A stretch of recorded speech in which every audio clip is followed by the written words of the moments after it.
going. Yep.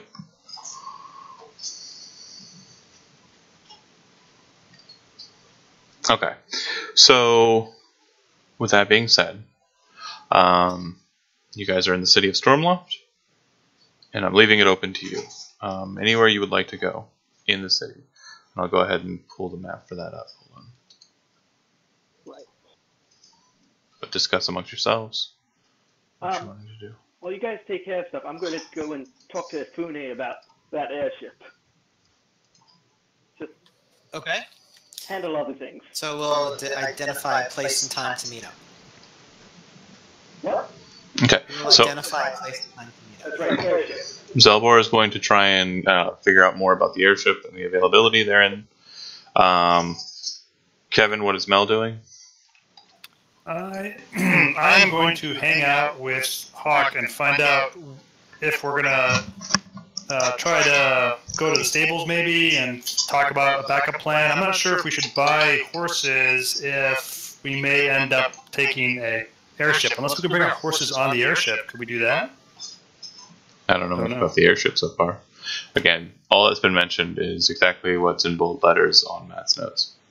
Yeah, Hawk is going to take a more straightforward approach, right? So he wants to try to find out where Ragnar's Grove is, and to inquire with people, Adalbert or his historians or other people in Stormloft who might know, and then we'll figure out how we're going to get there later. Okay. So since you're staying with Lord Adalbert, you come to be there a bit more often as of late. It's not hard for you to research Ragnell's Grove in the lead-up time, and you would learn that Ragnell's Grove is in the Fairhair earldom. It is located in the shadow of the Green Rock, which is just west on the King's Road from Stormloft. Probably about 2, maybe 3 days ride. Can you ping it? Lake Ragnell. Ragnell's Grove is a small little bit there that's not on the map. So basically just due west from the city. Well, a little southwest. Yeah. West by southwest. Correct. That's where Lake Ragnell would be. Okay. Yep. All right.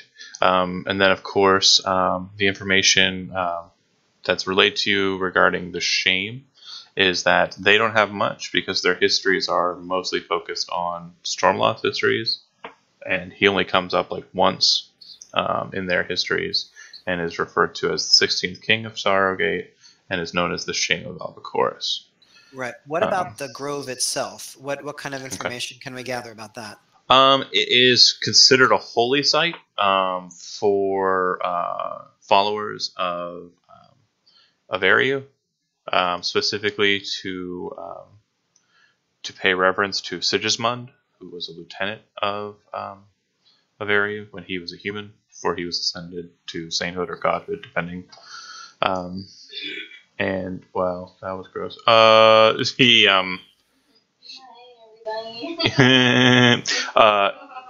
Several elf groups kind of move in that direction, typically.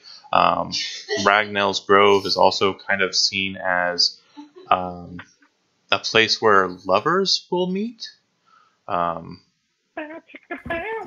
Brown chicken, brown cow, correct. And the main reason for that is because Ragnell's Grove is said to be where the reason why it has that name is it's a place where an elvish maiden and a lord of a now defunct house, formerly a great house, no longer, it's where they would meet. And it actually caused a very large war between a lot of different noble houses.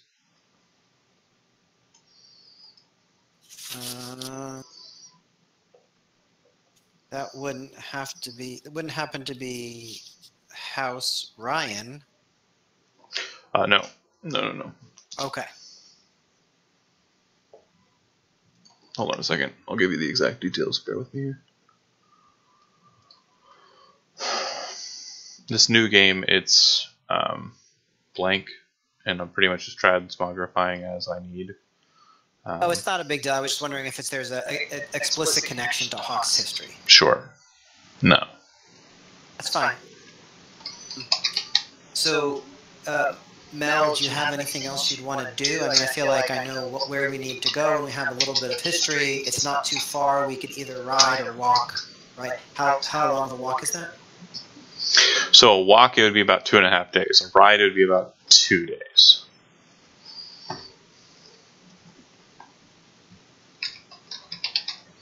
So either way, it would be fine. It's not really a big deal.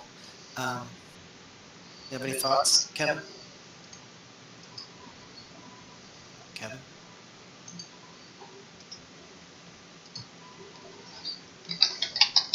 Kevin? Kevin! Did you catch all that I said before? No, you were muted, Not buddy. a thing. Oh, it was so awesome. I'm just kidding. It wasn't that awesome. But what I was saying is I'm going to cast Find Steed, and that way, whenever I need to, I can get a horse. Yep, that's Second level. very paladin in any of you. It's a smart move. Yes. Typically, I like those, what do they call those things that float around in the water and they're horses? It's not water horse. Seahorse? Seahorse, that's it. Typically, I'd grab like a river horse or a seahorse, but, I'm going to have to go with a typical, mammal, four-legged, walk around on land thing. It'll have to do. All right, but yeah, I think what we should do is Mel's ready to follow you. So, you sound like you know where we're going. I'm here for you. We just have to grab Zell and whatever it is, Boo, whenever he's around. Yeah, Boo will be supposed to be our guide in some of these things as well. Out of character, for all intents and purposes, imagine that there is a fourth character present, but for all intents and purposes, there is not a fourth character present. Okay. What that means is if he shows up, he'll animate, and there will be a character there. If he does not show up, then the character will just remain to just be present. If you've ever seen the movie, oh gosh, what is the name of the movie? It's really hilarious, and if you haven't seen it, you should. My Little Ponies? No.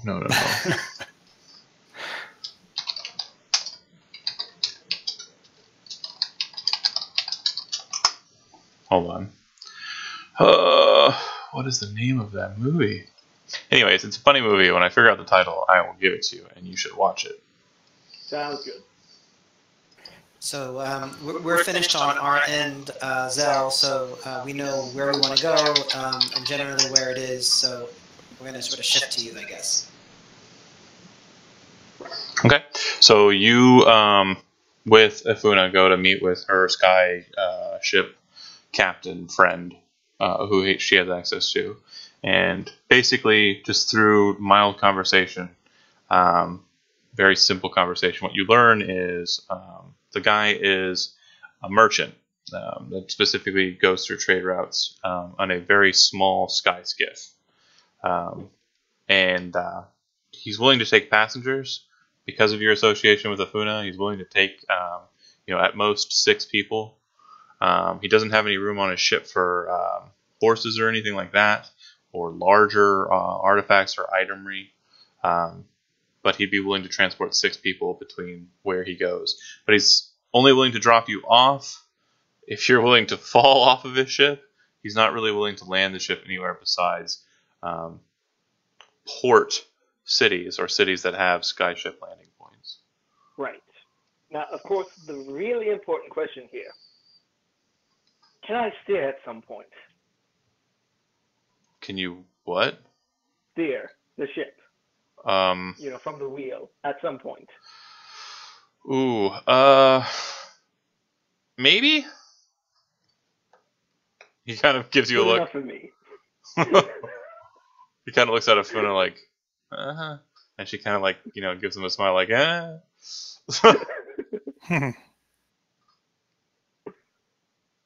Right. I'll be back as soon as I can with the other people. All right. And typically we make our runs and honestly, to travel across the entirety of the province takes a 6-day on his skyship. It's pretty fast, but again, he may not be here if you aren't, like his current schedule. In a couple of days, he'll be leaving, but he'll be back in like a couple of weeks. So that's the situation, and as I said, he might let me fly it. So I say we take this chance. Do you want to ask where he's going? Oh yeah, that's a good question. Where's he going? We're heading to the kingdom of Sorrowgate. Oh, that's really interesting. We're going to make one of the places. Go ahead. Related to the shame, correct? Correct. We're going to make a short stop in the imperial capital, and then we'll be heading on to the city of Sorrowgate. Ooh, maybe we should go there with them and then head over to where we're going. How long of travel would it be by land and horse? Months. Miles? Months. Months. Holy shit. Yeah, maybe that's not the best idea. It's then. about 800 miles to get to Sorrowgate. So let's do that in the math. Let's presume you can horse ride 48 miles in a day. It's a lot of miles. So 800 divided by 48 is about 16 days on horse. Double that for on foot. Oh, 16 days. I don't know. What do you guys think? Is it worth it to go? Would we learn enough more that it would be that much more helpful? How often does he make this journey? He's going to be making this journey from Sorrowgate and then back. And then after that, he doesn't know what his next job's going to be. It just depends. His location can change if he's, compensated. Like he can make any trip lucrative, but for this one that's coming up, it's to Sorrowgate, and with a pit stop in the imperial capital. And sorry, when is he leaving? So if today is the first day of the week, he'll be leaving on the 4th day of the week. So we could presumably make it to where we're going, the Grove and back in that much time, no problem, right? It takes about 2 days on horseback. If you don't spend a day there, you get back, he might be gone.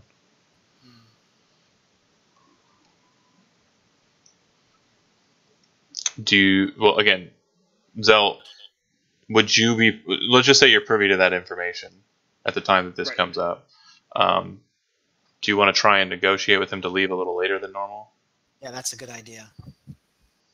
Yeah, I can do that. Okay. If you have like a specific idea of how you want to angle that in your mind, feel free to say how you want to do it or what you want to throw in, and we'll go from there. So, would it be possible to maybe, I don't know, change the schedule a bit in case we're not back in enough time if we're going to the capital, and just wait for us for possibly a little bit of extra compensation?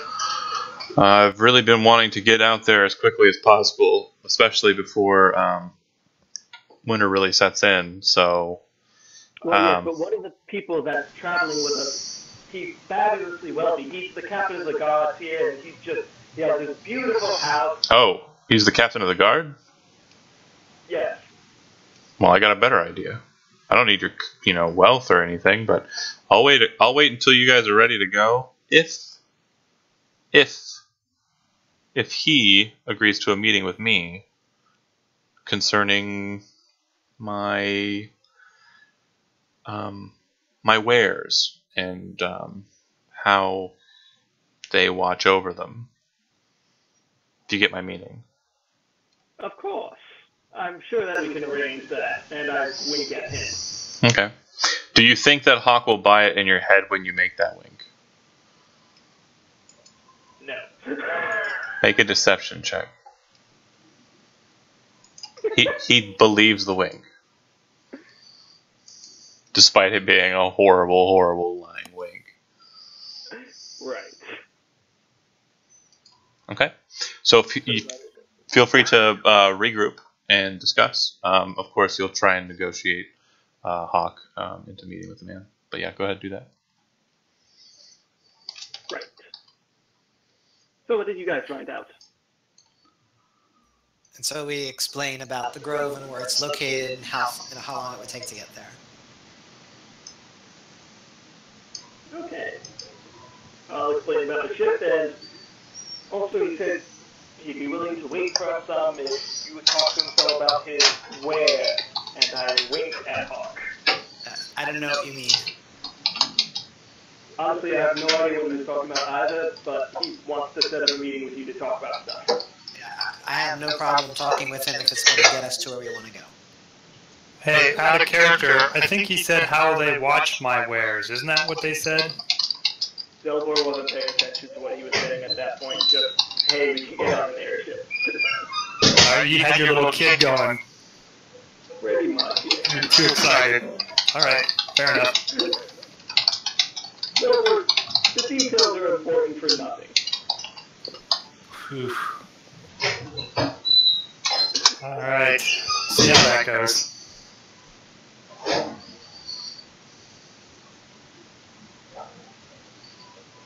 Okay.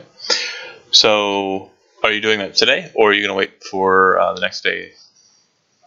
We better leave immediately. Probably about mid-afternoon, probably early afternoon. Yeah, let's go. Let's go, man. I'm going to do this. All right. So you go to the skyship, and again, it's not really a ship, like a massive vessel like the conglomerate had. It's more of just like a skiff, like a quick light ship. You meet him. They're staying kind of nearby. Looks like they're in a warehouse where Zell had met him, and you see the gentleman is kind of wearing very brightly colored regalia. Like it looks like he has kind of spent a lot of money on his outfit, but has spent very little concern as to how it looks altogether. Very brightly colored, very tacky. A lot of different fashions are present. Some that you're not familiar with, some that you've seen throughout Stormloft proper in your time there. And he says, "You're the new captain of the watch, Hawk. Hawk, right?" That's right. Great. My name is Deacon, and I'm a friend of your friend Zell. Okay. Perfect. So, I don't want you to get the wrong idea. I'm not one of those types that's smuggling things into town that'll cause you problems. So don't get that right out of your head. No illicit materials that you're going to want dealt with or etc. No, I deal in political refugees of a sort. What sort? Are you familiar with the conglomerate? Actually, yeah. Ever since they've left the city, many people have been interested in coming out this way, especially folks who live in Jernaris, the conglomerate's home province, who are, needless to say, they would be granted as criminals there, but not here.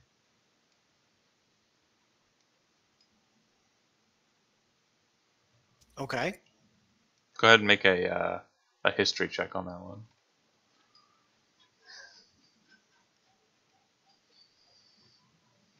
You're not sure what he means.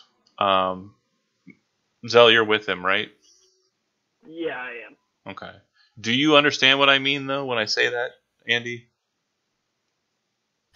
So the conglomerate, they are sort of not. They don't get along with the Fellhoods. Is that right? If I remember correctly. No. It's okay. Sorry. It's okay. It's okay. It's not where I'm going. Yeah, they had a thing with the Fellhoods that's long past. More the core nature of the conglomerate. Zell, Matt, are you familiar with what I've mentioned about the conglomerate so far in this campaign? Let me see if I have anything in my notes. If not, just make a history check. Is it the magic use thing? Yeah. I'm going to make a history check, but I'm still going to. Remember, they forbid magic in, is it Stormloft? They forbid magic everywhere. Like the conglomerate's main goal is to make magic something that you have to have license to use. Like if you want to use magic, That's the key. That's the key there. So since you kind of remembered that point, I'll go ahead and let you have it. Yeah, Hawk, you understand what he's saying. What he's saying is magic users in conglomerate territory don't want to remain in conglomerate territory. They're political refugees who want to come to a place where magic use isn't so strictly forbade. Got it. Would Hawk know whether or not this would cause a big problem for Adalbert if these people were smuggled in? Depends on the people, I guess. For you, if they're going to break the law once they're here, I mean, you're going to deal with them. But them just simply coming to the city, you'd be judging them before they arrived if you were to say no. Right. So, yeah, Hawk doesn't have any problem with that, especially if it's going to get us where we want to go. What I would like to do, if there's time before we're not going with them immediately anyway, right?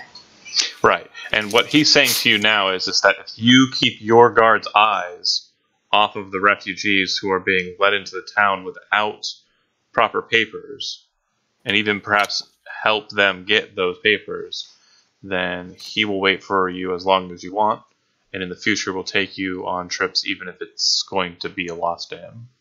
Right, so I think that what Hawk would want to do would be to, on the surface, definitely make that happen, but then go to Aiden in the form of Dante Blackhand and have him kind of keep an eye on this person and any refugees that are coming in, reporting back. So basically, in face, you're saying, of course, this sounds like a great, and we'll make it, official. And then you're basically using your shadow or your underhand to kind of just make sure that you're not being jerked over because of this choice. Exactly. Perfect. That's really smart. Okay. And then your main attendant for captaining duty, your main official who does most of the paperwork and that nonsense, would probably be the one that you're consorting with to make sure that this is kind of established more officially, so that they're kind of watched, kept away. Right. All right. So, and I presume that I would have made arrangements to be able to leave for days at a time, to do these adventuring stuff. Again, like I was saying in that first session, as the captain of the watch, since the militia has taken over most of the policing efforts on the outside of town from you, it's kind of freed you up because the only thing you have to worry about is the in-town portion. And since Hawk is kind of a strict, pseudo-Catholic man, he has gotten it, the ship is running tight. Sounds good. Okay. So again, he says, if you wish, I will wait past the day of Dan, past the end of the 6th day, and I'll go wherever you want me to. I mean, I'll take you to Sorrowgate. Sounds good. All right. So this is the latter portion, kind of the middle of the afternoon of that day, and then you go and you deal with your, arrangements. So for Hawk, that would pretty much be the rest of the day. So your intention is to leave tomorrow and head towards Ragnell's Grove. Mel, you don't have to sit there with him the whole time or go with him to each place that he goes to. Is there anything else in the end of the day, the 29th or the 28th that you want to, 29th that you want to deal with before you head out? I would probably check in with the people at my temple. Okay. And I can't even remember what the name of the guy was that was running the place pretty much. I didn't take it down in my notes either, and I probably could find it if I look long enough. But anyway, I'd go talk to him, just make sure everything's all right. Let him know that I'm going to be out of the city for a while, and that I will check back in with him when I get back. Okay. Just that. Okay. And then you head back to your house, or are you heading back to Adalbert's? And Hawk, are you staying at your house, or are you going to stay with Adalbert some more for research, towards the end, or what are you doing? Whatever he would need to do to prepare to leave the next day. So whatever that makes the most sense. So yeah, probably just getting yourself ready at the end of the night with Adalbert, and then going back to your home and sleeping. Okay. And then Mel heading home. to your home? I think I remember a couple sessions ago that Adalbert did say that we could stay in the keep if we wanted. Yeah, if that's your desire.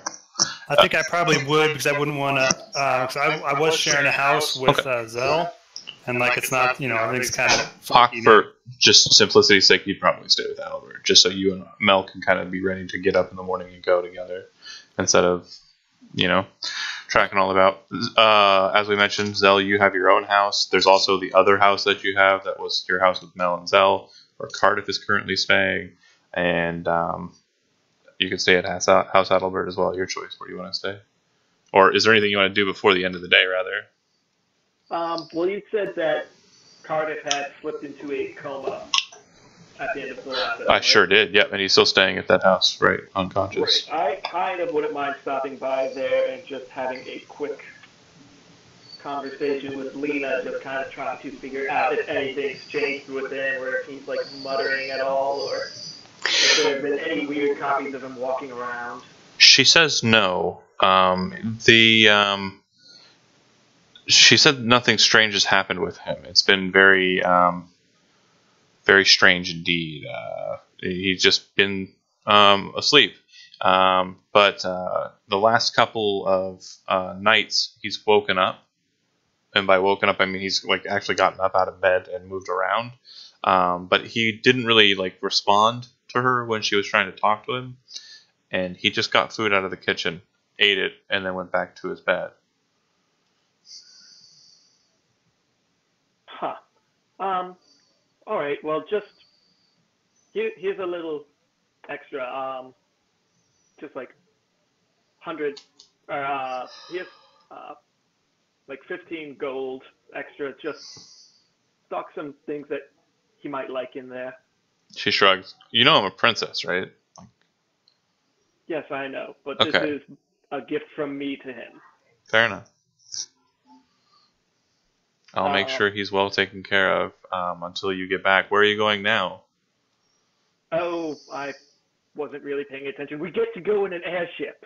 That's all I cared about. She kind of looks at you and she says, "Your friend is lying here and in trouble, and you're going off running around." Well, it has something to do with saving the world. That's really all I know.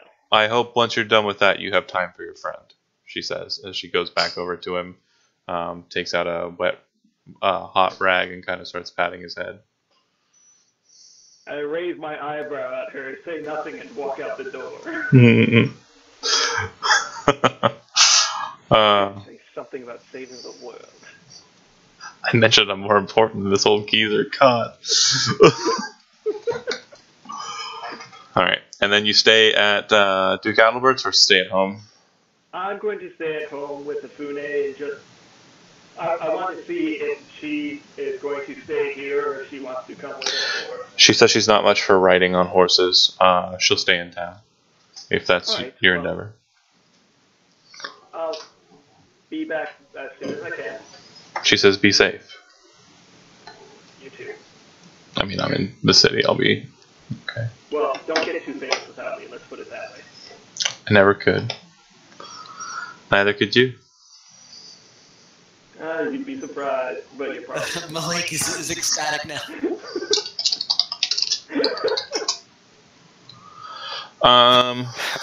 Yeah, I mean, yeah, she'd be cramping our style. Alright, you guys sleep.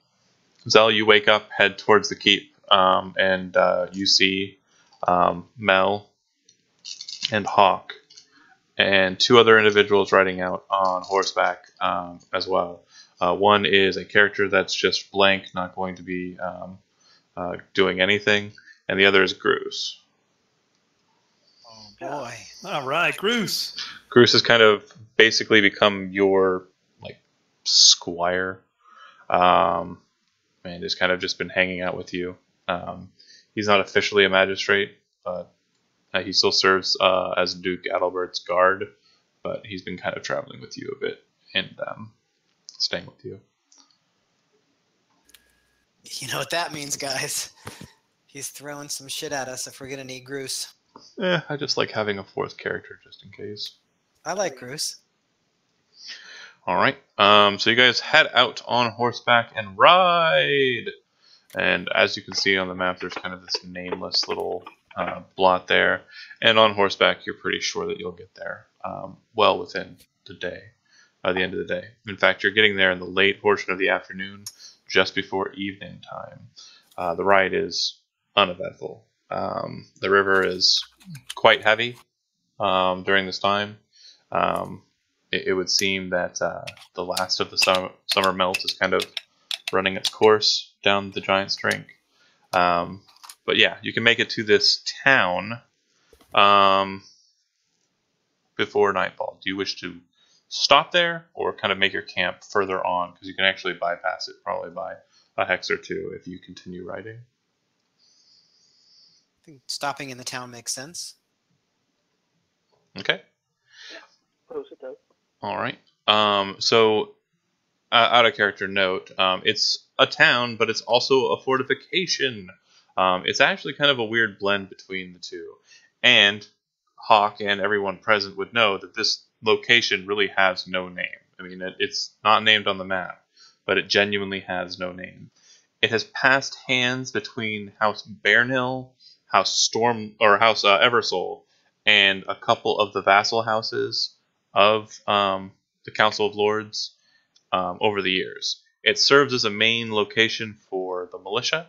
So at this current state, it is emptied out of the militia because they're present in Stormloft, and it's mainly just a small fortified town rather, with a very low population because most of its population is now residing in the capital city. What was the name of it again? Doesn't have one. Most people call it Three Town or Threeton. Okay. It's also known as the Triskelion. It's also known as the First Bastion. It's got several different names, but most of them aren't names of a town. It has been known as several different names, but most of those names were in reference to the lord that ruled over them while it was held. Okay. Yeah, I just want to make sure I have some sort of reference for it in my notes. No problem. Land-wise, it's the only baronetcy in all of Fairhaven province that is not owned. If one was going to try to become a lord, a landed lord, this would be the only place that they could get.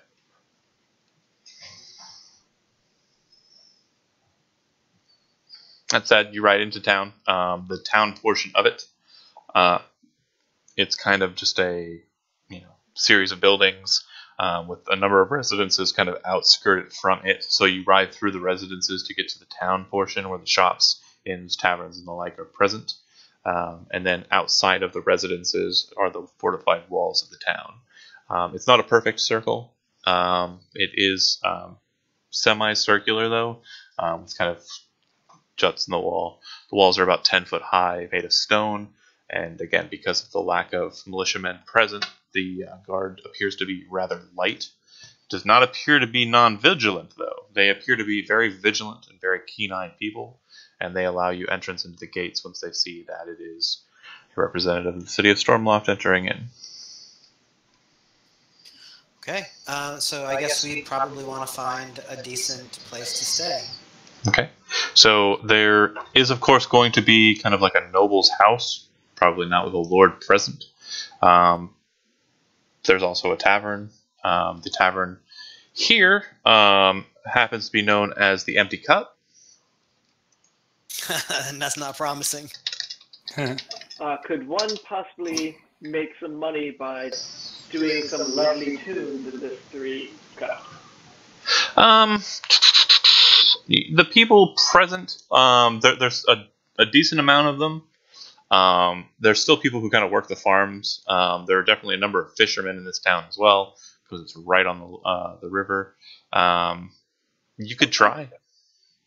So definitely we would want to, I think Hawk would want to go to the tavern just to sort of see what's what and stay there rather than in the lord's house. Certainly. Okay. So you go to the tavern, the pub room of this tavern in Combo. Appears to have about 10 tables, a bar with about 15 stools. There's a gentleman kind of sitting at the bar, but besides him, there don't appear to be any other patrons really, other than a couple of people who are just entering in with you as well. Looks like a group of farmers. And then the individual behind the bar is a woman. Looks like she's probably in about her 40s. Looks like she's pretty well fed and a happy looking person who just seems to be casually talking to the gentleman at the bar. Okay, so when an opportunity arises, Hawk would say hail and introduce himself and his companions and ask for a room. Oh, hail, me lord. Yeah, sure, a room, it costs you 2 silver if you want an individual bed, or if you want a room with about 6 beds in it, that'll be 2 silver as well. How about instead of silver, you perhaps... how about instead of that, I possibly try to drum up some revenue for you by, I'm a little bit of a famous bard, so might be able to get you some extra business around here. We don't have much in the way of drink, so if they're coming in, then they'd have to be sticking around for the sleep, and most people live here. So if you bring some people in and they start buying the drink, I might run out, but whatever. Sure, go for it. While Zell is trying to make the sale, Hawk just puts 2 silver down on the bar and says, "We'll just take the room for 6." A common room then?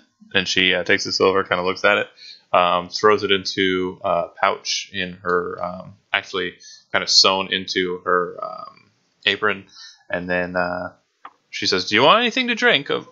Mainly all we got is pale ale, but I could probably muster up some stout." Whatever is your specialty. We don't really have a specialty when it comes to drinks. Most of the shipments don't really stop here. They head on in to the city.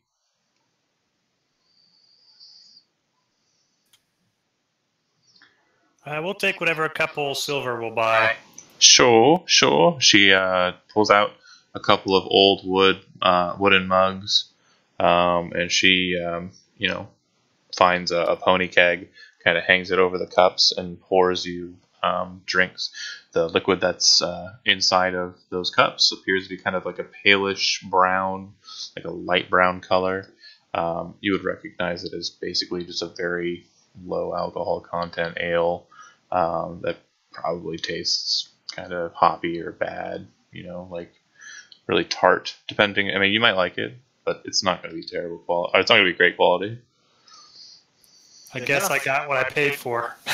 Correct. You get exactly what you paid for. All right, I'll drink it. All right. Yeah, tastes like beer.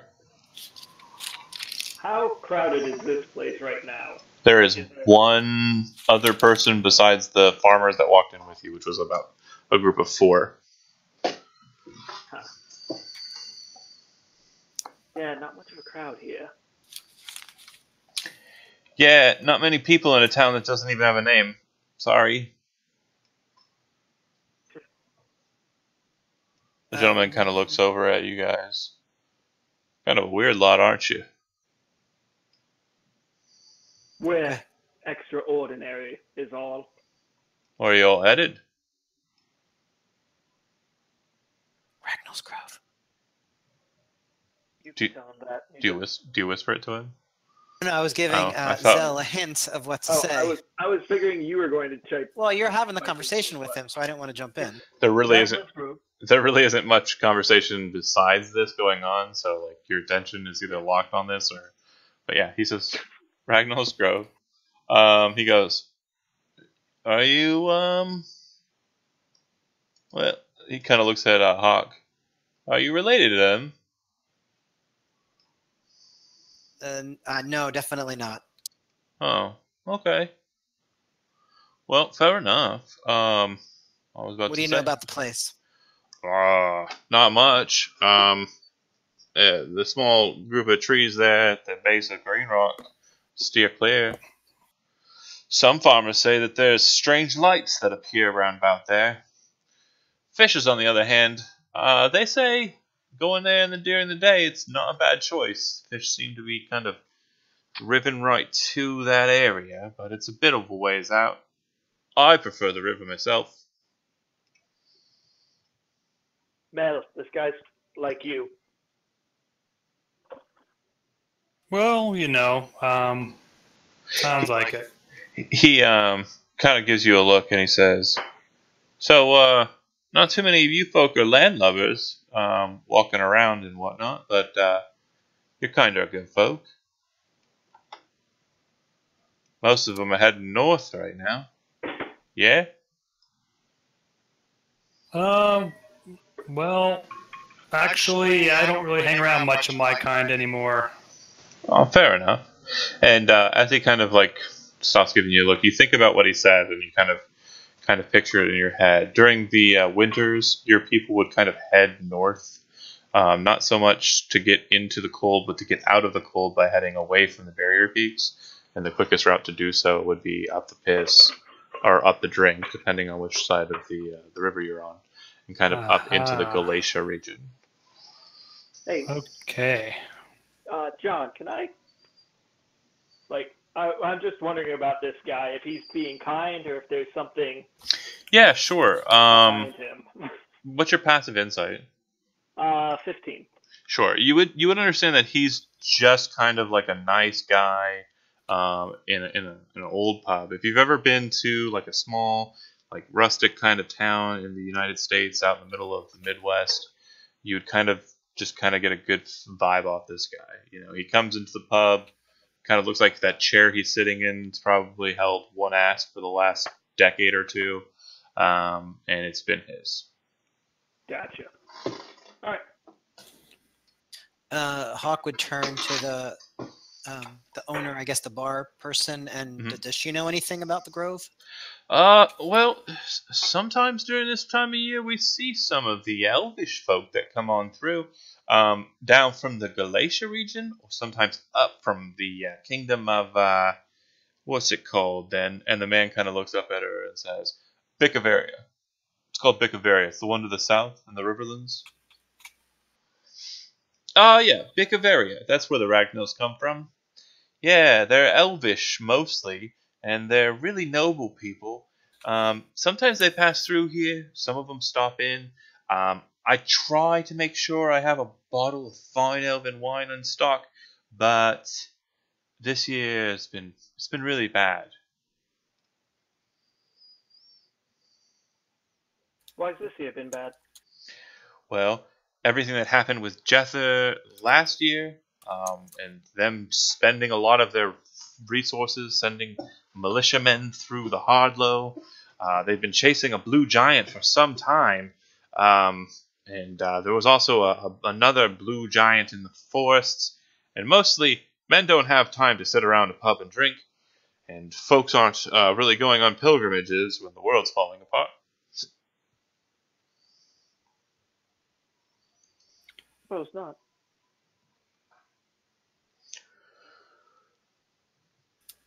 Why? Know that... Oh, go ahead. No, you go ahead. All right, I was going to say, well, why? I'm going to ask him, Mel's going to ask him, why do you think the world is falling apart? Oh, the girl talking.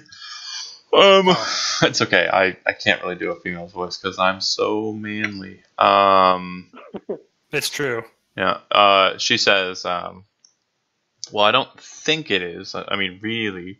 But a lot of people are acting like it is. What with forces moving here and there, the militia leaving this town, heading over to Stormloft. I believe the forces of the Fairbarn Earl are moving up as well. We've seen some of their riders head through the town, but I believe they're moving their forces closer into the city. No reason why. Interesting. Also, what's this about a blue giant? Yeah. And the guy kind of like pipes in. Have you heard about what happened to Jether? I don't believe I have. About a year, 2 years ago, A big blue giant came smashing through the town of Jather with a bunch of hill giants and orcs, smashed out all the people. It forced them all to leave there in a hurry.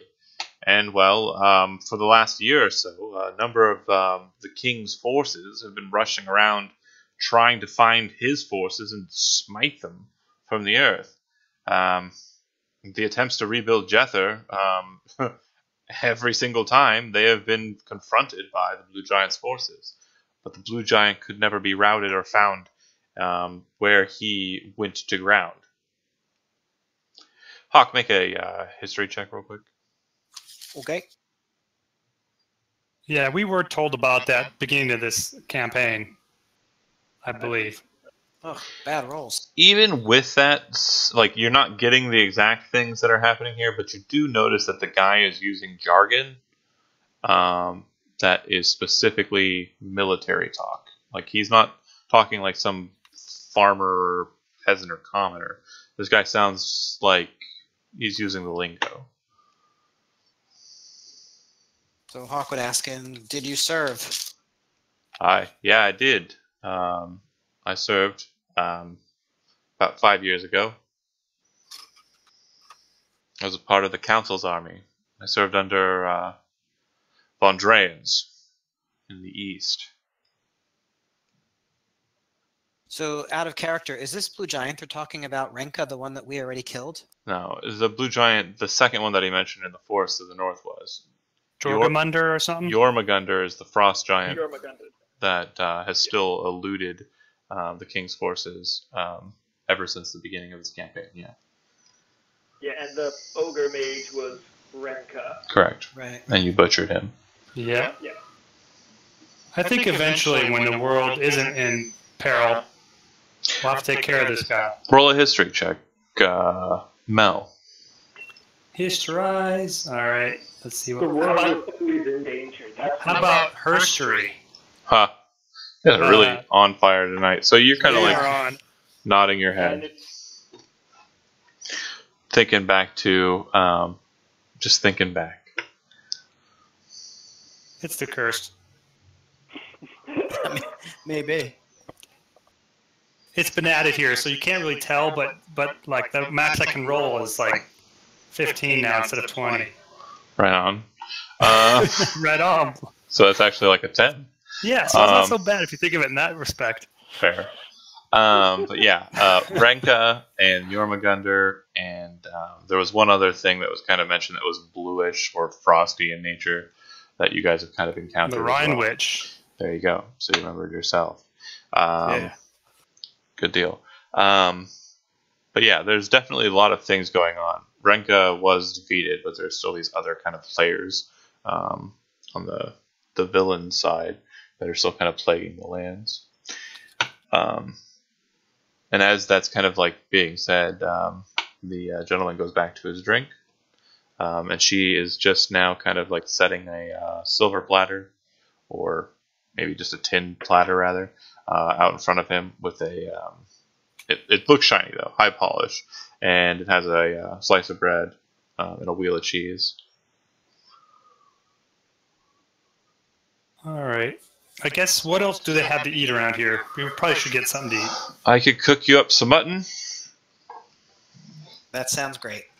All right. That'll do. She kind of walks to the back, and you can hear, you can see the firelight coming from in there. About 10 or 15 minutes later, she comes out with a couple of bowls and sets them out in front of you lads. And the bowls have what look like potato slices, looks like some carrots or maybe, turnips, and a bit of meat.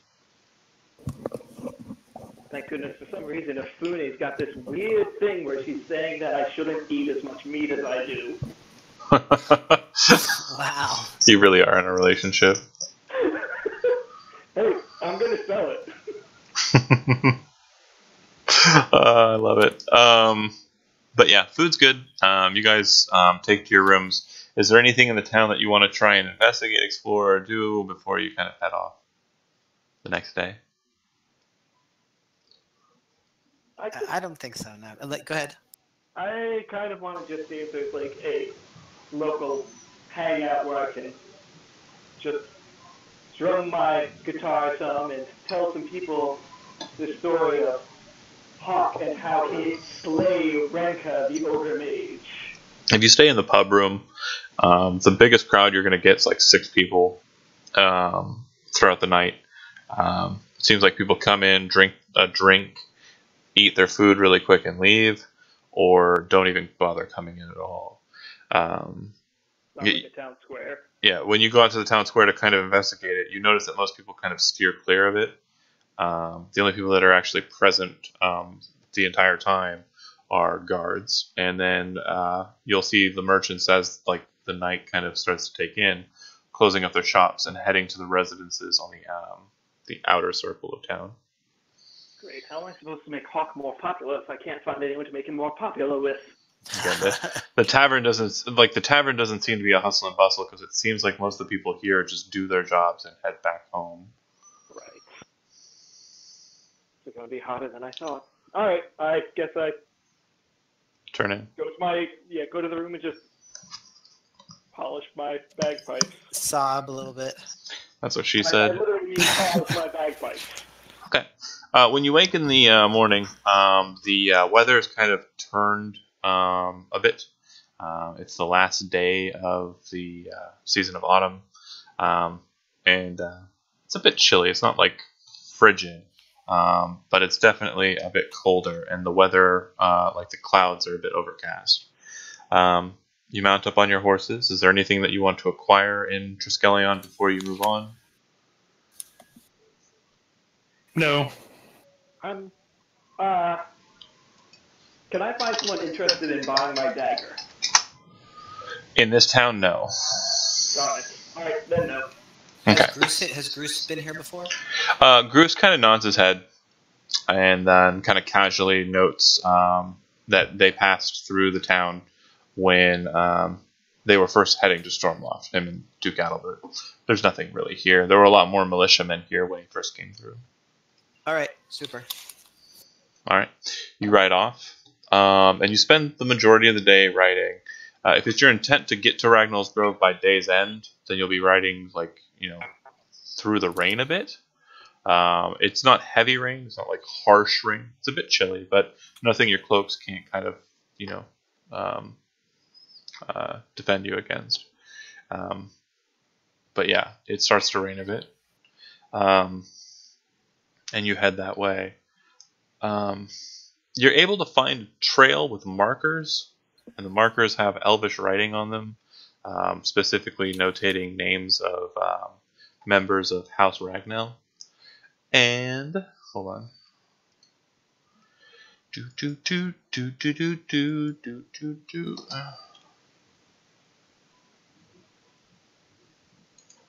So House Ragnell, Hawk, anybody who has history trained, you would know is one of the kingly houses.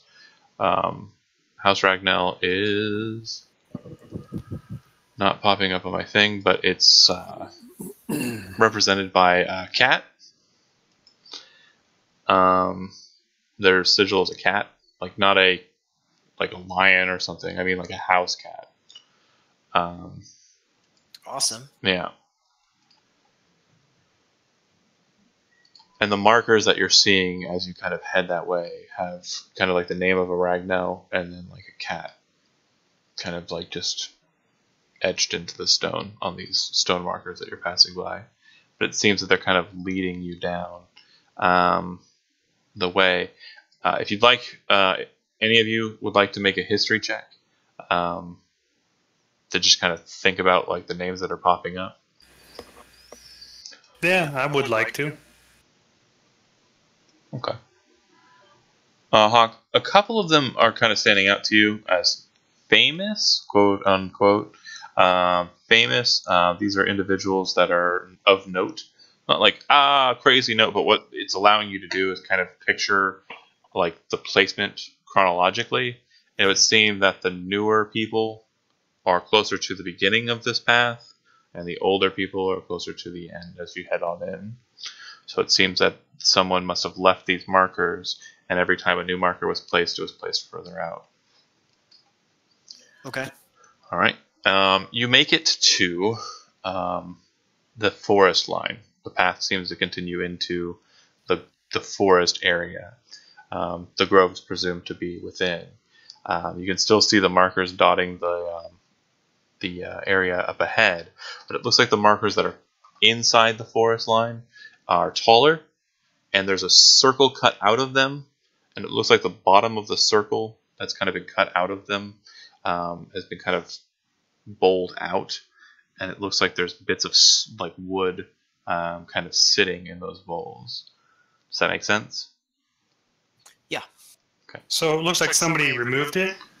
So it looks like there's a marker, right? And then there's like a hole punched out of the stone. And then at the bottom of that hole that's been punched out, they've kind of beveled out the portion of that hole and filled in the bevel or the bowl of that with wood. Would that be to like light the way? Perhaps. Do these markers look older than the ones on the road? Correct. What time of day is it?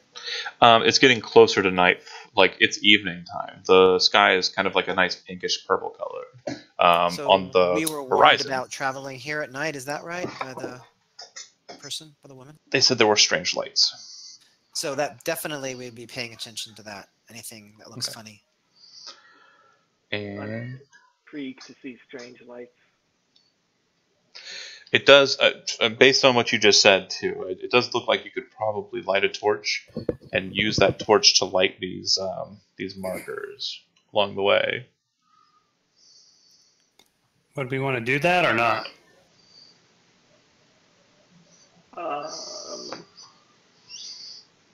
Dang it. Should have taken Druid Craft. I'm thinking we don't want to light them because then basically everybody will know where we went. If we just kind of go along with our own little torches or whatever, then at least, actually you and I both have ever-burning candles still, Mel, or Hawk, but you don't need yours anymore, right? You have dark vision. I Or, do. yes. So Hawk will turn to Mel and Zell and anything magical seeming about these markers. Oh yeah. So just at the because the first one is at the edge line of the forest. Zell, what you're really noticing is there's kind of like a strange etherealness about the forest itself. Go ahead and make an Arcana check. Okay. Give me 1 second. Sorry, taking notes. Sure. Because if there is something magical about them, I think we should light them. So what you can tell is that the forest appears to be a ley line between two planes. And the planes that it's kind of bordering between is the material plane that you're in currently and the ethereal plane or the Feywild, also known as the Shazas. Okay, in that case, I actually want to cast a spell right now. Okay. Let me guess. I know what it's going to be. Would Hawk know? Would Yeah. Hawk, as a half elf, know about the Feywild? Yeah, you would, but again, Arcana was what I was going for. If he tells you the Feywild, like, you know, your knowledge wasn't augmented when you changed. So, I mean, Okay. your knowledge of the Feywild would be what you kind of knew from stories and history, but Arcana is the key. Okay, so if you are casting True Seeing, what you notice immediately when you do so is that in the forest, everything seems to be kind of covered with this fog, this weird fog that glows to you in like a magical spectrum, and it has kind of like a purplish sheen to it, which your training on Arcana would tell you is kind of like illusion magic. And what you're noticing is that your sight, even with True Seeing, it's not allowing you to see the physicality. Like, you can't see the trees for the trees. It's completely dark in there. I guess the best thing I can kind of try to explain to you is this: the True Sight kind of creates now you seeing this purple fog.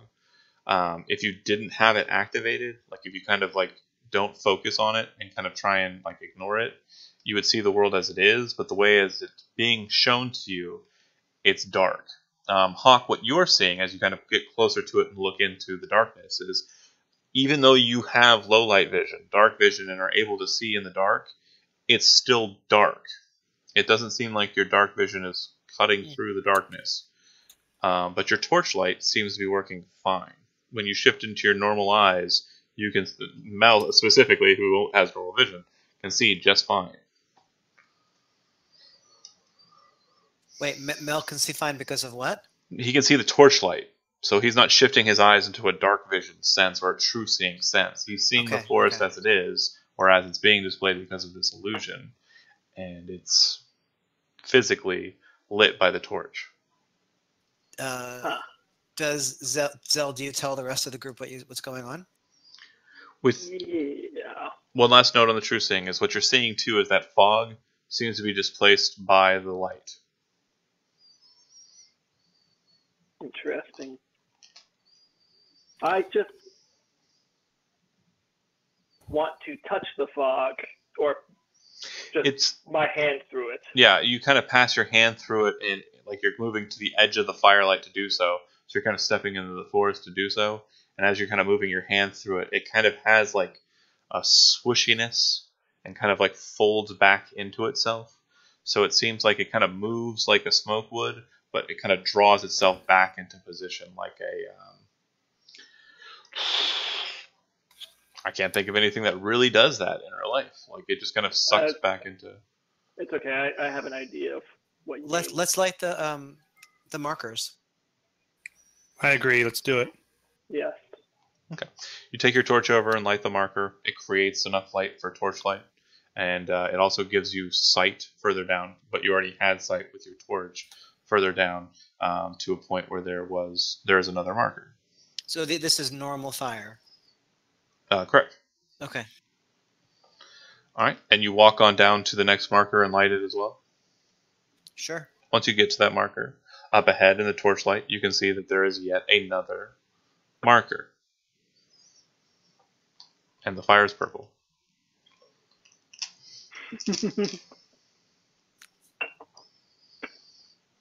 Cool. Purple fire. All right. So you've made it to the second marker, and then you've lit it, and it looks like the path continues. Do you head on? Anything strange around us? Do we sense any, have there been people coming through anytime recently? It doesn't look like there's much to the path at all. It looks like it's just kind of covered with leaves. The trees that you're walking through are kind of they still have leaves in them, but they're not there's not a lot. The lower branches seem to be dead and empty. And in the firelight, you can kind of see it almost looks like some of them have grasping hands kind of reaching in towards you. But once you kind of turn the light to them and inspect it, you can just realize it's a trick of the light, not really something that's happening. Especially since you have someone with true seeing watching it, they realize, oh no, it's nothing. Nope. You continue on, heading for that next marker. But before you get to it, a large wind kind of blows in from the tree line, just kind of blows in around you, and your torch goes out. It's completely pitch black except for the light behind you glowing purple. To you and your true seeing sight, Zell, you're completely blinded by purple, except that there's a bright purple light kind of glowing off in the distance, and where it radiates, you can kind of see a clearing. Is it the purple light? Is that behind us? The one that you left, correct. Okay, just wanted to make sure. What do you see, Zell? I see a lot of purple and mist. Should we head back? I thought that was an ever-burning... well, maybe to the last marker. Did you pull out an ever-burning torch? Because how are you lighting other things with the ever-burning torch? I thought we had an ever-burning torch and we lit a regular torch on top of that. I didn't get that in the memo. I know you guys have... What I thought was going on. I know you guys have an ever-burning torch. Yeah, I have an ever-burning candle. So does Hawk, but I thought you guys actually were using the real torch because... Yeah, because you were lighting things. Maybe we switched over to the real torch. That's fine. Okay. I just wanted to... Did you guys pull out the ever-burning candles to see if you can't get some light? Oh, I'll try it.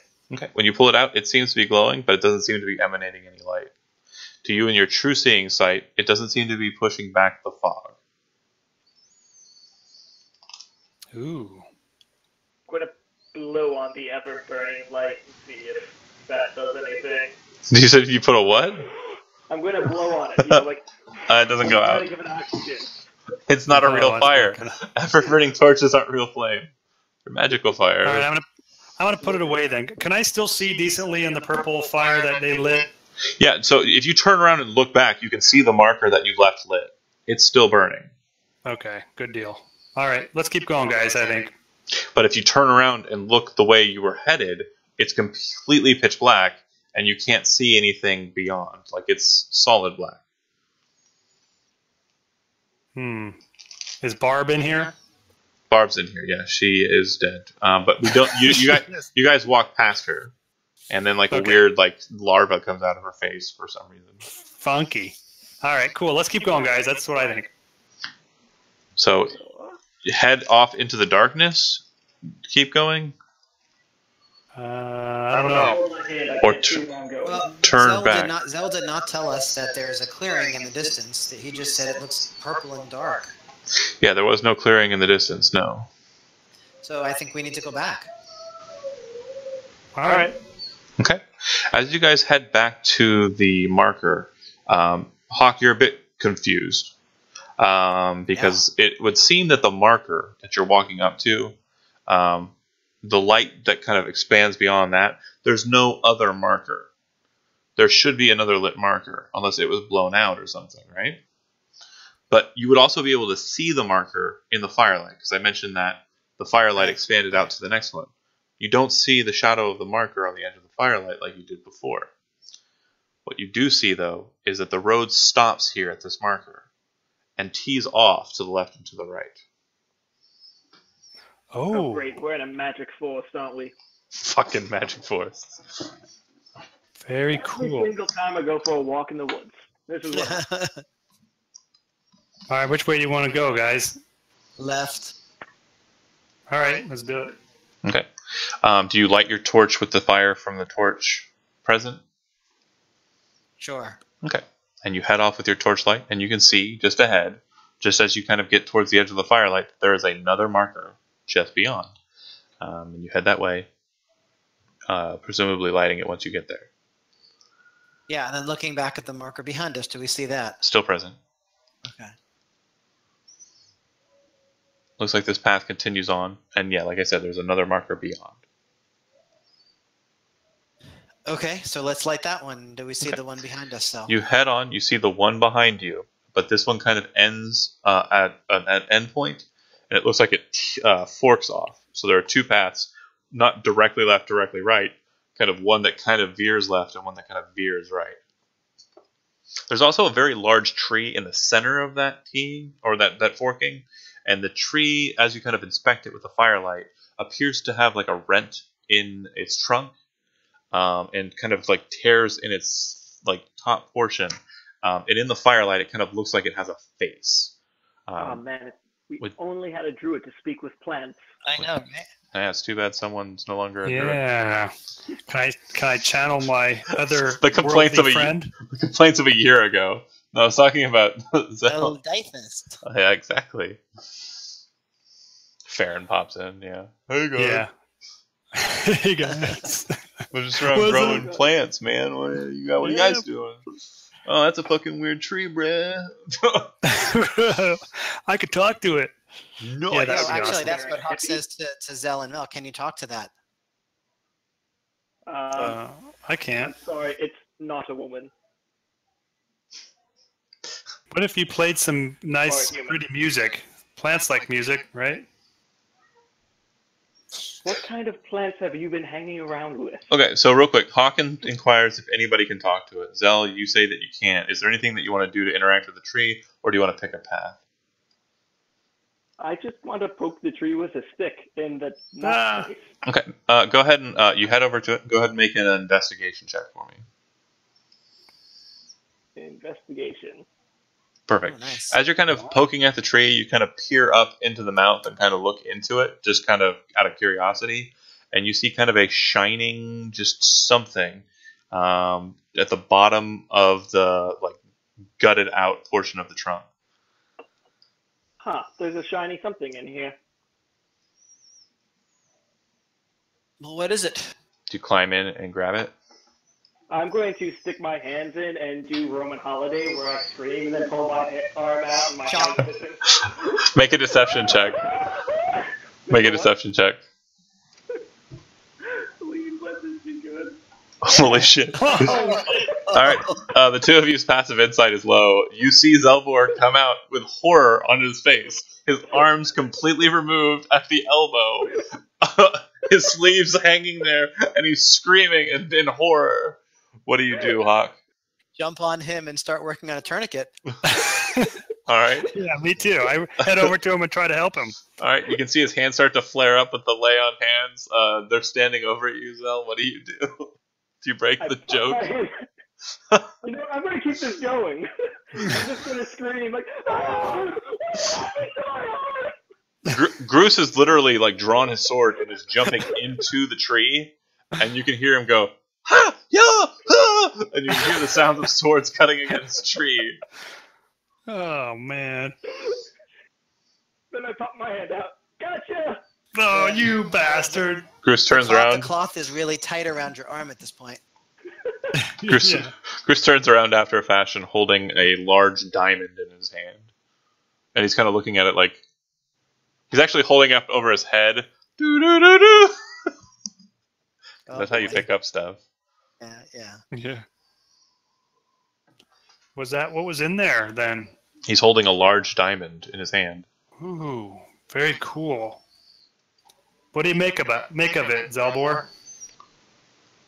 Good moment for a joke. I don't know, though. It looks like a diamond. Is it shining bright like a diamond?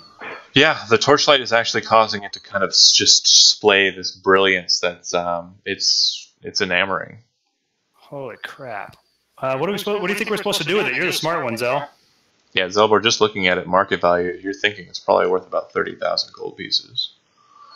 I kind of say we should sell it when we get a chance if we can get out of here. Does it have any... Looking at it with true sight, anything? Yeah, it has a glow in its center. It seems that something's been kind of imbued within it. You're kind of focusing on the aura, trying to get a keen kind of lock on it, and it appears to be divination, but it doesn't appear to be that there's a spell kind of trapped onto it. It seems that this seems to be a key to triggering a spell, so that if something is done with this item, a divination effect will happen. Do you get what I'm saying? Give me 10 minutes or so. He tosses you the item. And I'm going to ritually cast. Alright, so you learn that it's not actually a magic item. It is imbued with kind of a magic to it. And the magic that's kind of keyed to it, it seems that once it is put somewhere, or put in something, or kind of something's done with it, it will reveal a path.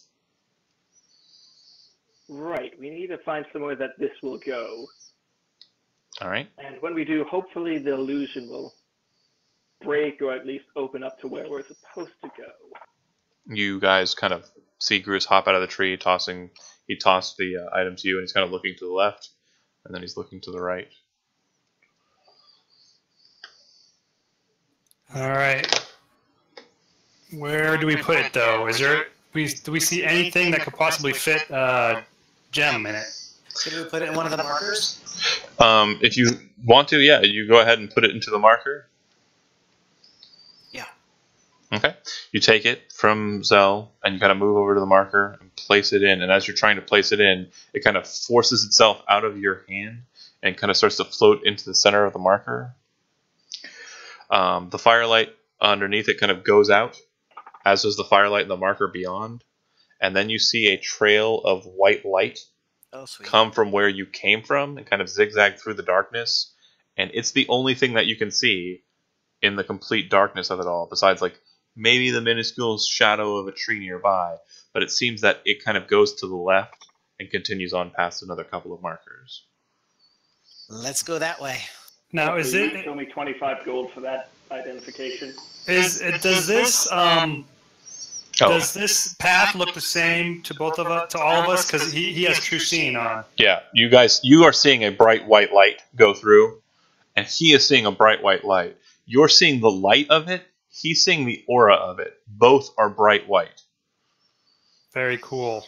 All right, we'll follow it then. Because divination school is white.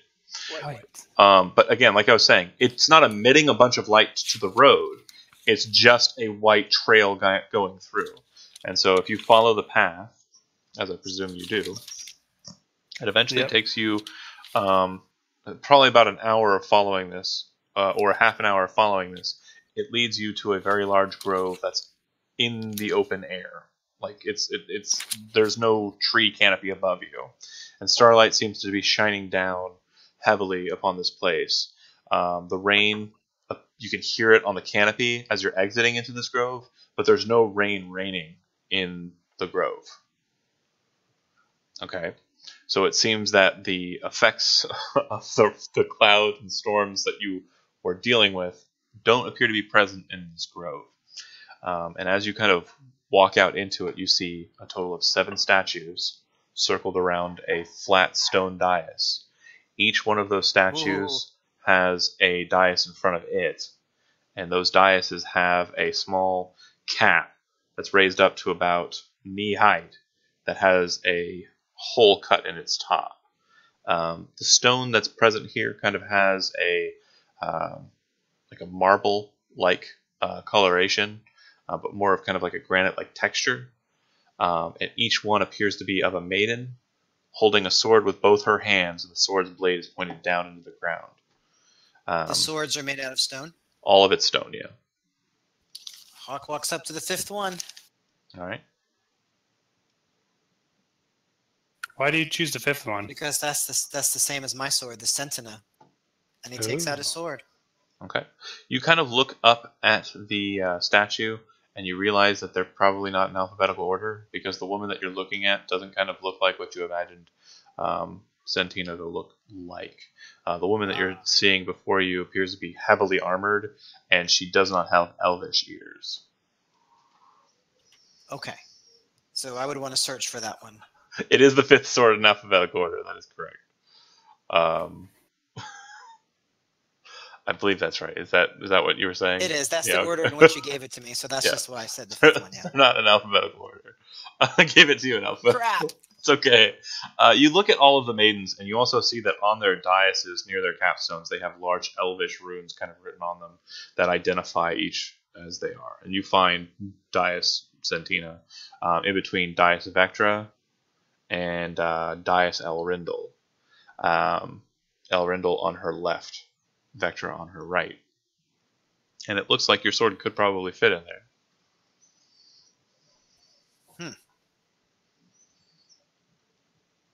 I'm sorry, fit in where exactly? There's a cap, kind of like on the so the dais in front of the woman is kind of like a circular stone, kind of uplifting. Okay, and in the center of that, there's like a square, like capstone, like just a block. And in the center of that is like a slot that you could shove a sword into. Got it. Okay, let's do it. Okay, you put the sword in, and the sword kind of like sets in there kind of perfectly with a nice metallic against stone, kind of smooth sounding, sound.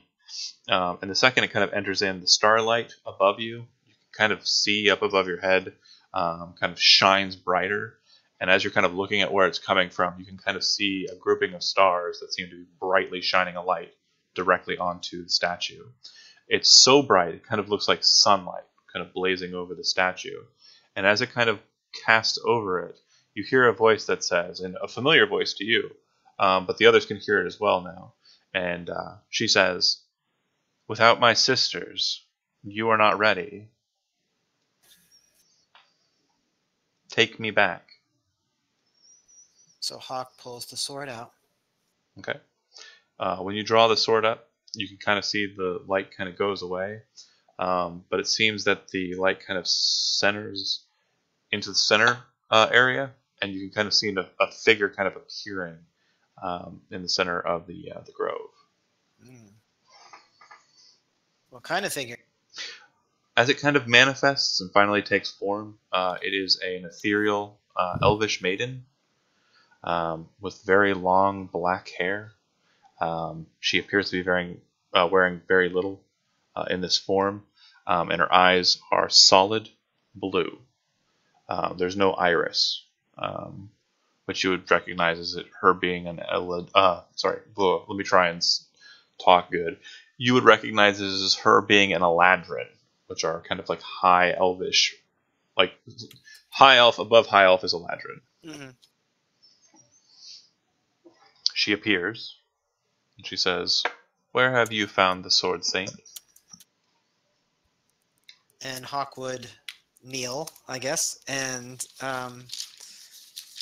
explain how he found the sword where they encountered Gideon.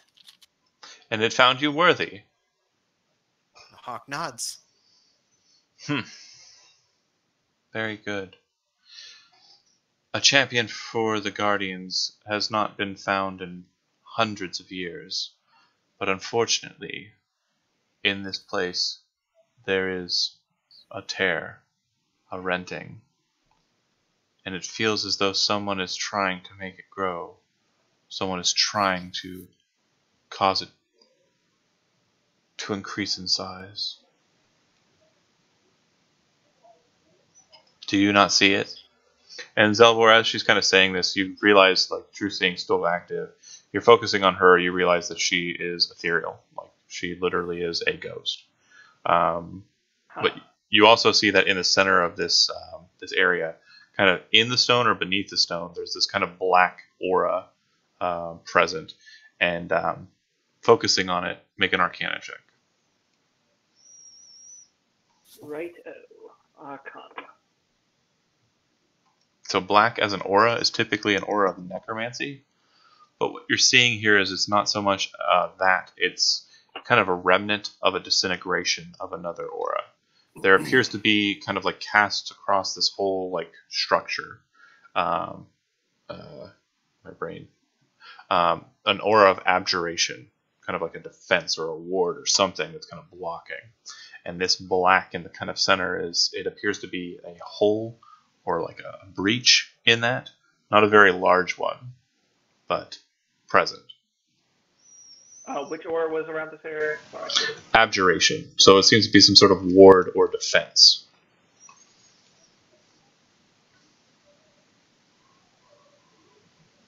Gotcha.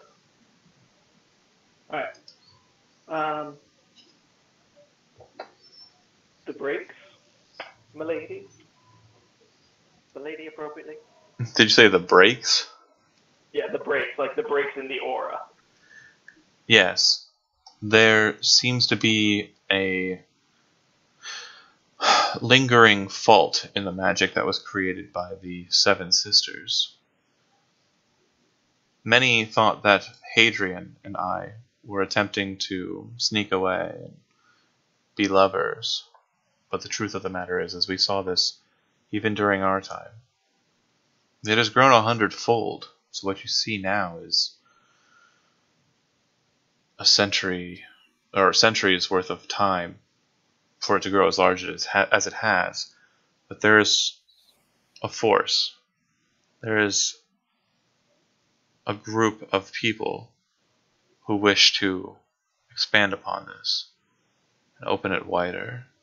I know not why or what gate they seek to enter when they do, but I tell you this: the only way to stop it, the only true way to stop it, is to bring the 8th sword here. The 8th sword? There was a sword created long ago, said to have been created from steel that was made in the depths of the earth by the greatest of the dwarvish lords, Angum. And that steel was taken up and given to Varhuin, the master crafter, the one who forged time itself. And when he pounded the metal that was gifted to him by the dwarf lord against the arch of time, he created a great sword. A sword known as the Sword of Ultimate Sorcery. It was taken from him by one of his daughter's children, an elf named Toveshnernon.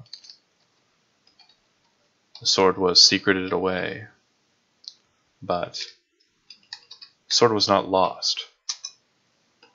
It is said that during the Third Age, during my age, the sword was locked away by an individual, a great and powerful mage who many saw as a villain, but in sooth will be known throughout history as a true hero. That wizard's name was Jizax.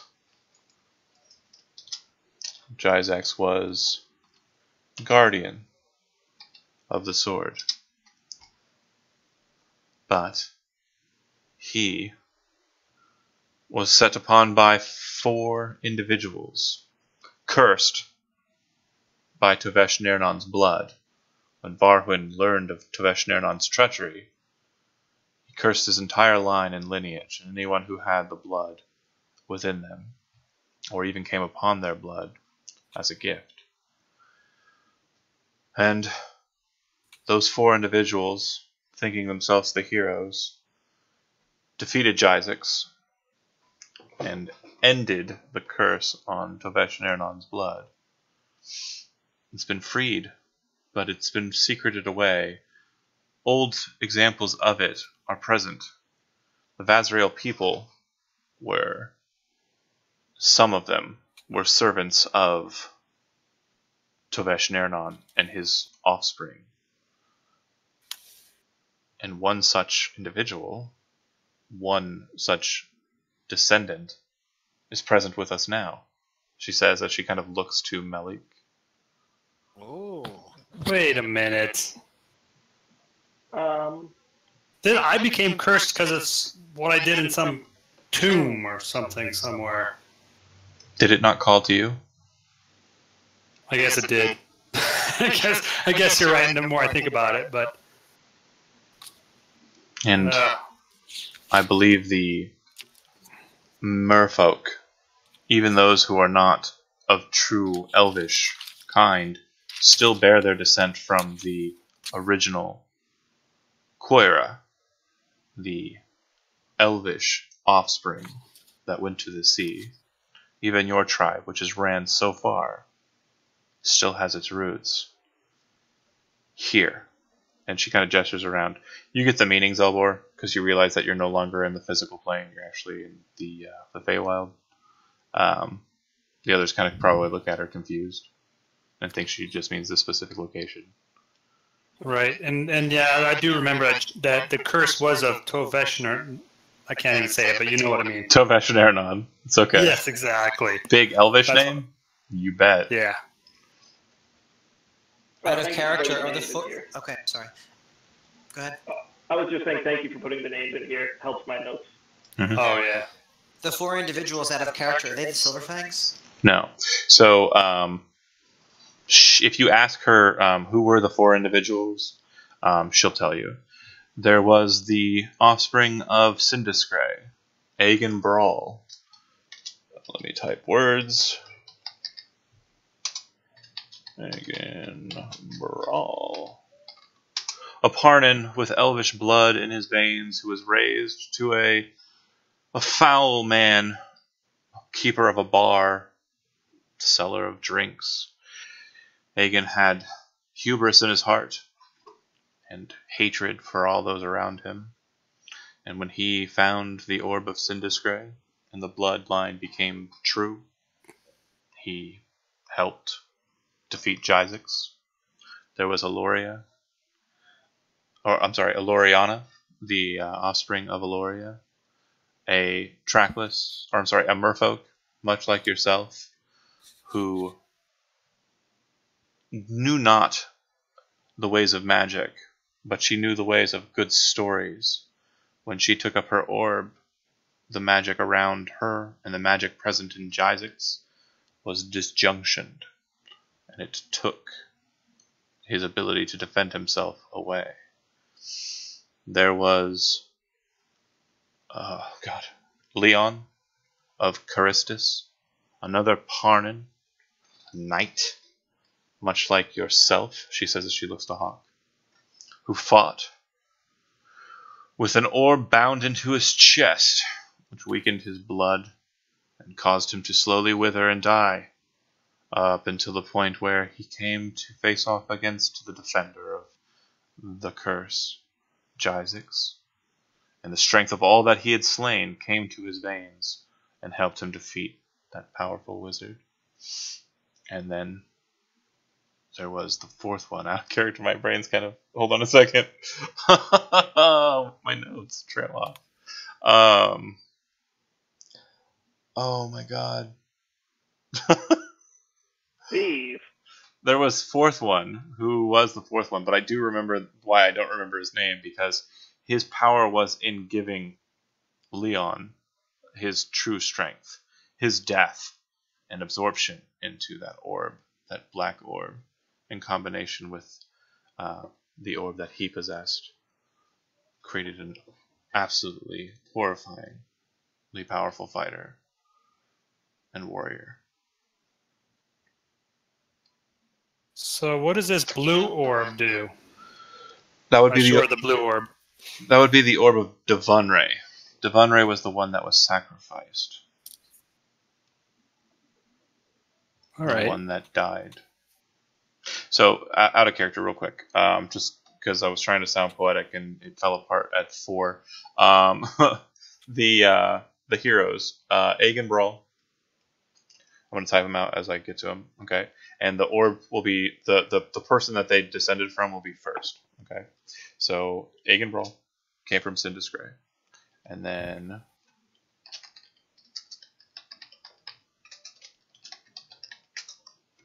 Loriana came from Eloria.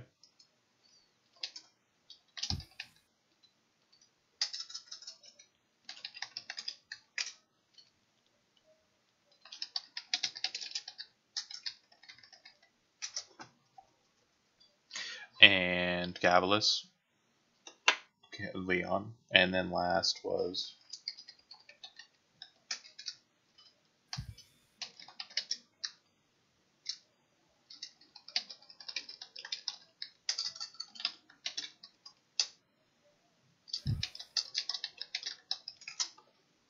all right.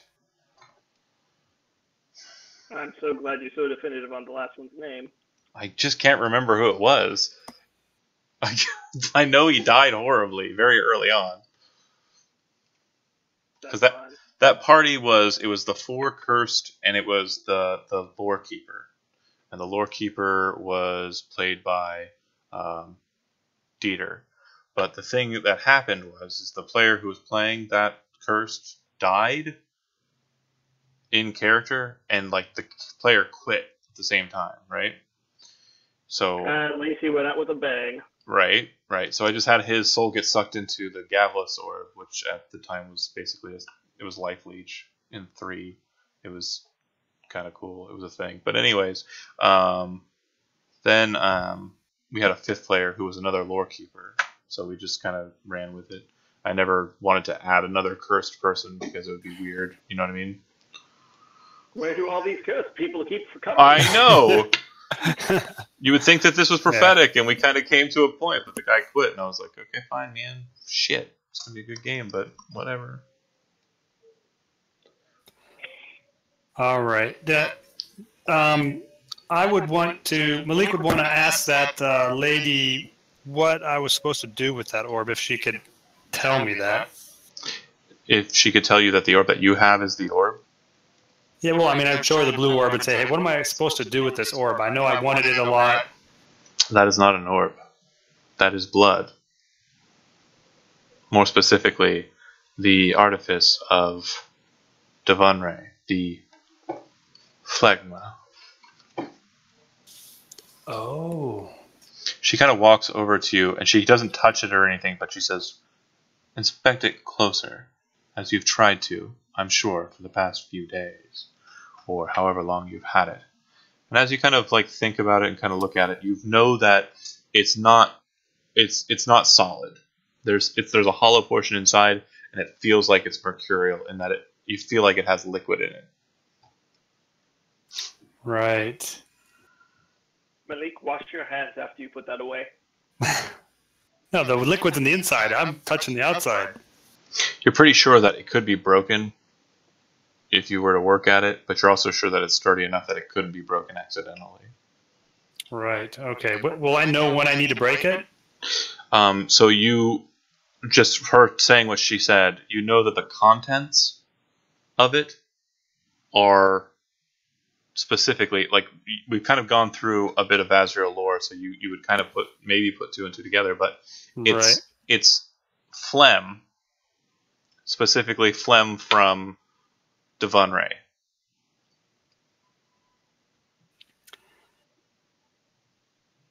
Okay.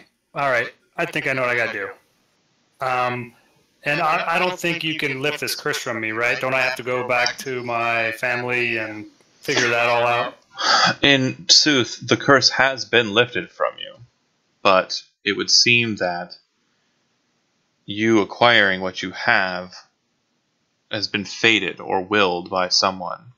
Perhaps Jizix from Beyond the Grave had a method of protecting the world from the sword being released that was never mentioned to anyone else. Something that you must learn for the sake of the world, or at least the sake of this world.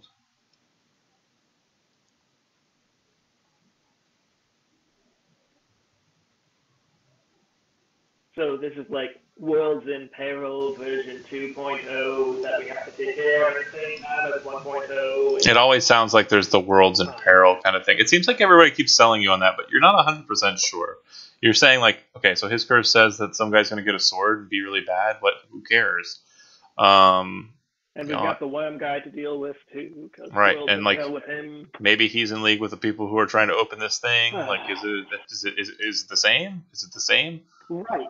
What if it's two different things? Like, what if we have to do two different things? Madam, Elf, what should I call you? Asiri. Asiri, right. So we let this guy Gideon, who's a big evil worm thing now and used to be an evil lord or something, loose by accident when my friend here picked up that orb. Could he have something to do with, like, the abjuration going away? She kind of looks to you and she says, "That wouldn't be something I would admit to anyone I just met. Perhaps maybe I really don't care. Hold that one back in the future. But unfortunately, I don't know of any such creature. I don't know what threat he would be, and I don't know how he would be involved. But if you feel that's the case, perhaps."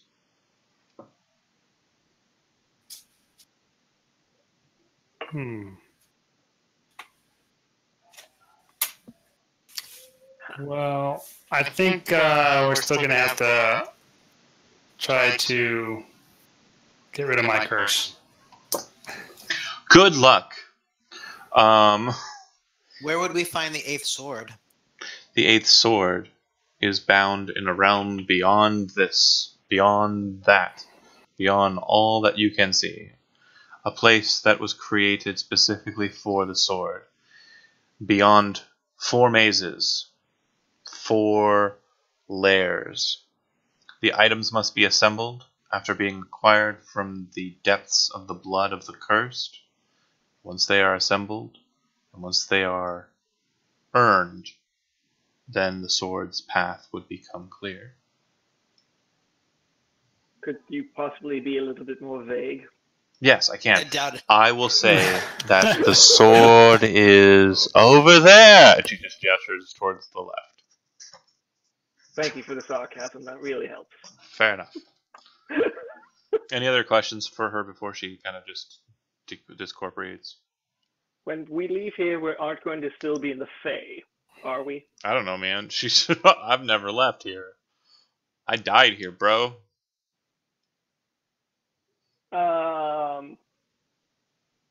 Fun. Question. Huh. how much of the Fae do I know? Like, would I know enough about, like, the weird time travel aspect of it to be put off by that, or? So, in the Feywild, there are sections of it that can cause you to travel like slower in time.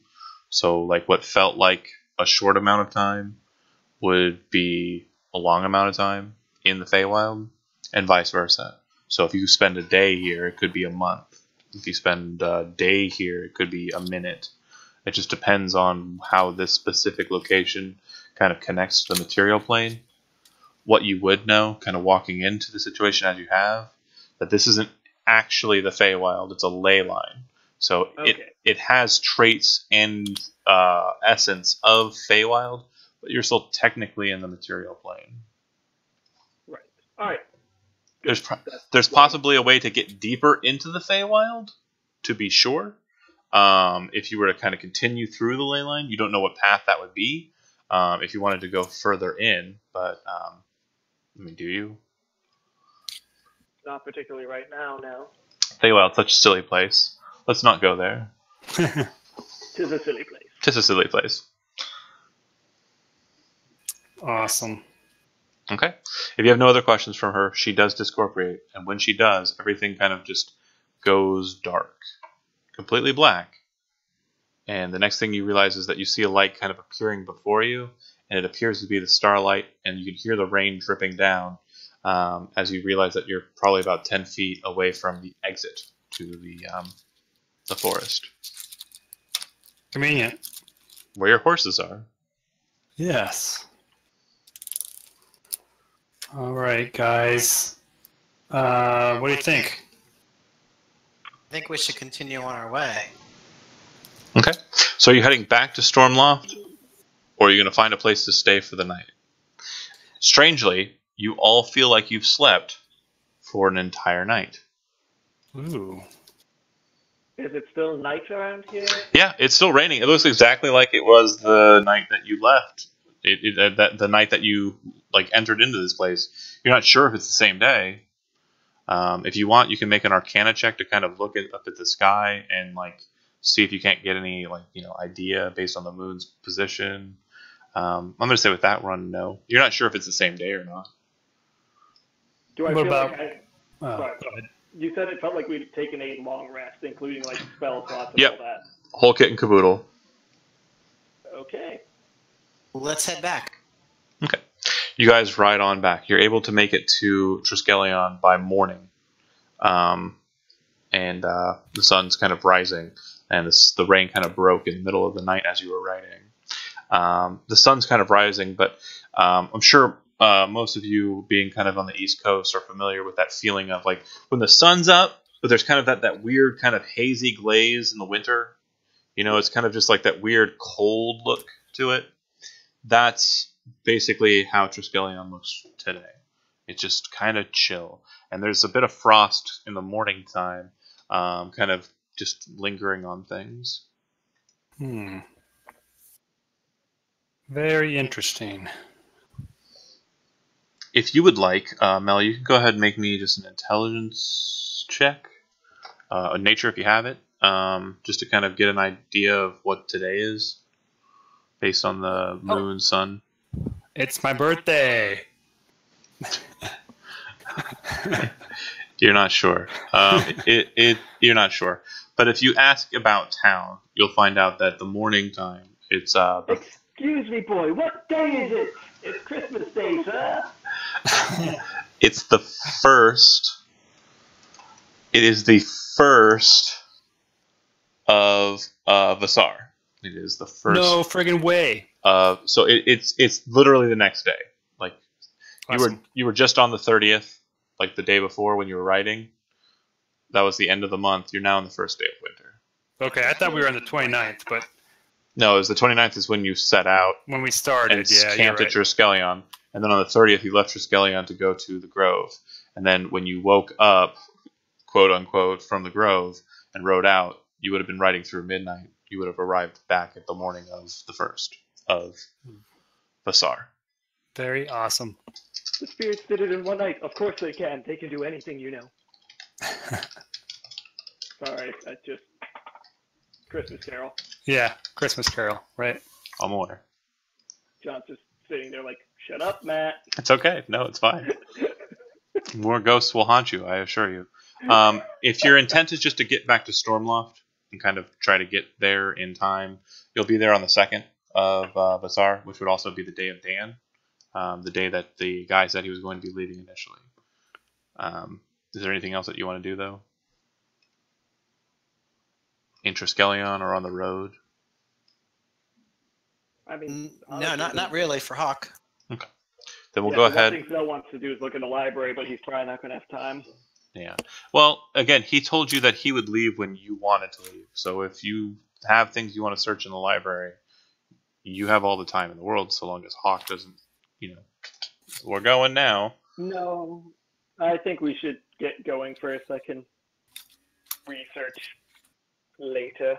Okay.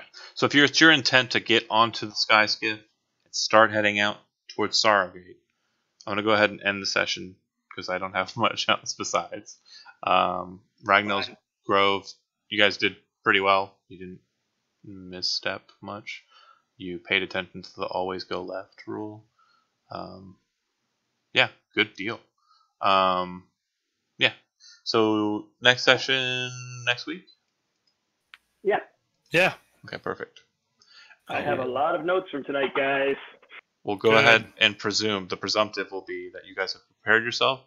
So make sure that if there's any gear or anything that you want to have on your character sheet, it's acquired before then.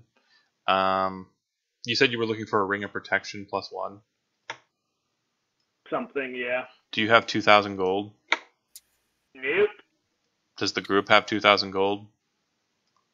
What about Afuna? Does she have 2,000 gold? No.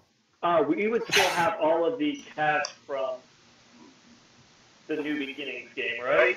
Yeah, New Beginnings it's all the same here. Because we had like a group of treasury funds that didn't get moved over, or at least I can't see it on there. Oh shit! Oh, hold on a second.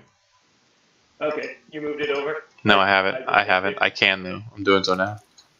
No, I do have a lot of money if you need me to loan you some, though. Well, no, I think this is even more than that.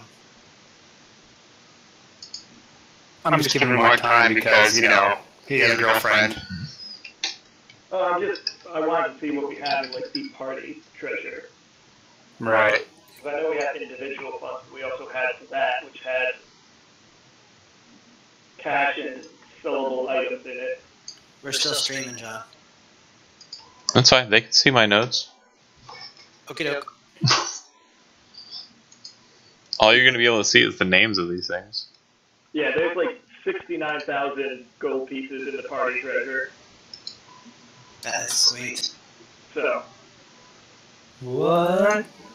I guess I can get rid of the eye stuff because we no longer. 6,900, not 69,000. Yeah, sorry, 6,900. Yeah. My bad. Holy shit. There's a whole bunch of stuff that hasn't been identified. Do you want to just spend? I actually might take some time to identify some stuff. Yeah, if you want to. Again, the rule for Pearl goes away when you cast it. That's for the Marshes game. That's not for this. So. Okay. Yeah. Well, Again. I've been keeping track of how much money I spend on spells, actually. I'm going to go ahead and stop streaming, actually, before I start talking about things. Hold on. Thank you.